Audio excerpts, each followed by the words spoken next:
It's an exciting morning when a completely new strategy game IP sees the light of day, and especially when it deals with World War I, a war sorely absent in the gaming space. When I first played the Great War Western Front almost 2 months ago, it's fair to say I wasn't fully convinced. Sure, the concept is intriguing, and considering that this title is partially the product of one of my favorite devs, none other than the guys behind Star Wars Empire at War, I was absolutely hyped. But something seemed to be lacking, a true sense of innovation or a feeling that what I'm playing is a modern game. So let's dive right into it, and see if this exciting new war game is actually worth it. And by the way, while I have you here, only 8% of people watching this video are actually subscribed to the channel. If you enjoy my content guys, it would just mean so much to me if you took time to make a simple click and sub to the channel.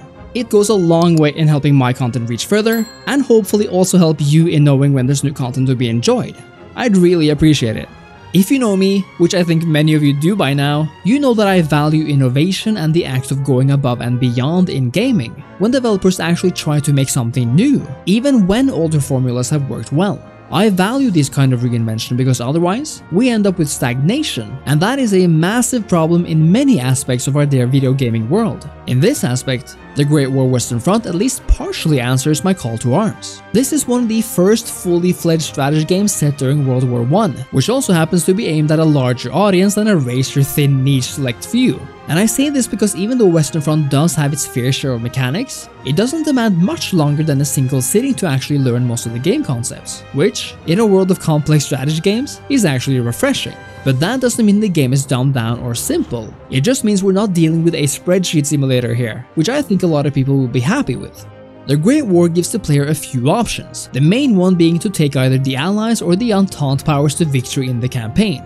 Here, we actually get to plan and strategize on a campaign map of the Western Front. I know, right? I said the name. In the beginning, and depending on your start date, the map is actually fairly evenly split in two, meaning there's a lot of land to grab back from the enemy.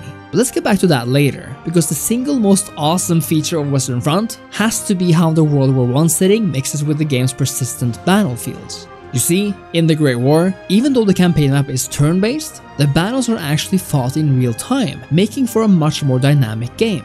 But even though we're dealing with RTS battles, we do have some unique features here. As mentioned, every region on the map is distinct, meaning what is built on them in terms of defensive positions, and even signs of battle, remain for the next time you're fighting there. This means that a region which in the beginning looks all nice and cozy, might sooner or later take on a completely different shape. And especially if you've been a good trench builder. It really does make for memorable battlefields, especially if you've invested into other parts of this game's mechanics, and I really appreciate that. What's more is that this persistence lends itself well to the nature of these battles, which in essence is an attack or defend type of warfare. World War I became such a slog of a war over mere inches because of the nature of modern weaponry, and I think this game depicts that extremely well. In essence, if you're the attacker, you absolutely need to meet the enemy with either vastly superior numbers or superior firepower, and preferably a mix of both. Because the enemy has dug in, mounted their trenches with machine guns and patterned their line with long-range artillery, so you better be ready to lose young men left and right, and to hammer the enemy with artillery shells of your own. Some of the best parts of this game involve precise and tactical use of artillery before actually engaging the enemy, because artillery fire actually temporarily disorients the enemy, allowing your men to traverse no man's land relatively unscathed. On the opposite side, being the defender is equally if not more fun, because this is when you get to utilize those amazing defensive weaponry of this war. I love digging in, and I like that we get to actually dig our own network of trenches and improve them with machine guns and even mortar nests. As the years go by, we even get access to horrifying tools like barbed wire fences, making reaching the other side even harder. Now I really love me a good tower defense game, and being the defender here kind of feels like that type of game.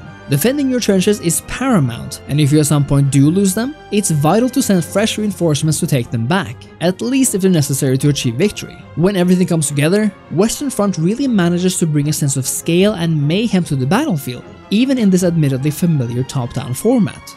Being a tactical genius is not enough on its own to emerge victorious in these battles nor this campaign though, as you also have to assume the role of Commander-in-Chief. Other than looking unique, each region also has its own supply limits and optional buildings, meaning you can spend your money wisely to reinforce important regions as you see fit. Supply is alpha omega in the Great War, as it allows you to not only build more trenches, but to field air balloons, artillery, and every soldier in the field. There are buildings here which increases health replenishment or even spy network effectiveness, but your supply depots are definitely the most important ones. But to even be able to build anything requires both gold and clever use of the technology tree, which opens up new possibilities in many forms. Depending on your choice, we're able to spawn new units, make them more efficient, or indeed unlock completely new ones, as well as receive sorely needed resources. Some unlocks demand more research points however, meaning you'll have to make the tough choice of waiting more turns than you'll probably like.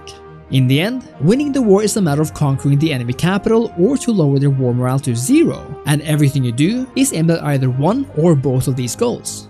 Having said all of this, I think my favorite thing about this game is that it becomes more fun the more you play. As you invest time into regional defenses and see new technology develop, you really get that sense of partaking in this war, and it really does a fantastic job of representing this war and its dilemmas in a unique way, through tangible gameplay mechanics. I especially like that the attacker in particular can offer the defending side a ceasefire mid-battle. If you're the defender, receiving this offer essentially means that you've won already, but the fun part is that you have the option to decline and to take the fight to them. But this is an admittedly unwise choice to take if you're not prepared, and so the fact that a ceasefire feels like a win is in my mind peak World War I. I also want to applaud the devs for actually fixing many of the explicit issues I had with the beta. For example, that there's actual feedback now when clicking on a unit. It would be nice to actually be able to properly space out units information though, but that doesn't seem possible at this time. But with all of this said, there's something about this game that doesn't feel as epic as I'd hoped. Even though the effects look nice enough, this game's entire visual presentation is just a bit off. It's not really an understatement to say that this game looks like it could have been released 10 years ago, which sadly is a thing I've said for more than one strategy game this year. I also feel like even though the battles themselves are fun, and probably the most exciting aspect of this game by far, so much more could have been done with the campaign. This campaign is extremely narrow in scope.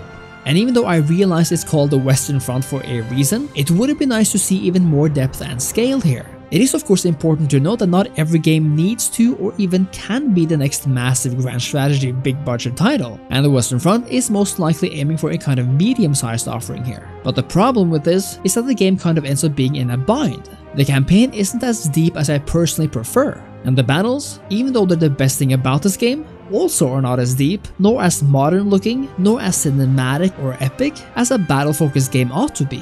That's not to say there's not a lot of fun to be had in this game, and I really do appreciate that talented developers dare to bring new games in rarely seen time periods to the masses. I also think the multiplayer scene can be fun, even though I haven't been able to spend time there yet myself. But for me, I'm really tired of being disappointed by outdated visuals and campaigns that feel more like a tool surrounding the battles, rather than an actual deep game aspect on its own. Again, The Great War isn't a bad game, not at all, but it doesn't manage to truly impress me, even though I've been amused several times over. And that's perhaps the greatest battle this game faces, the fact that it's not as epic as the best battle-focused war games out there, nor as deep as the campaign-focused ones. And in a world where so many games compete for my time, I don't know if I'd go out of my way to play this game again. Whatever the future holds for the Great War Western Front and its developers, I wish them all the very best. Let me know your thoughts on the game and this video in the comments, and as always, remember to leave a like and sub to the channel. Thank you so much for watching, and I'll see you next time.